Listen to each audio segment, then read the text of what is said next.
Hey everyone, hope you're doing well this hump day. In my last video, I shared with you information about a new luxury resort style multifunctional complex that will be constructed on the hip strip.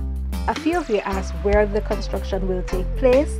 Well, I kind of had a general idea, so I went searching today. By the old craft market, beside it, you have Vista Ambassador right here. 2, 3, 4. If you're coming off the hip strip, you will turn right there where you see the Fort Montego Old Fort Craft Market. So it's right where Waterfletcher Beach meets Harmony Beach Park, right at that turn off there where you see the old Montego or Old Craft Market sign. You come over to this side and it's on 4th Street really, which is behind Jamaica Boulevard, and right there you have the Vista Ambassador.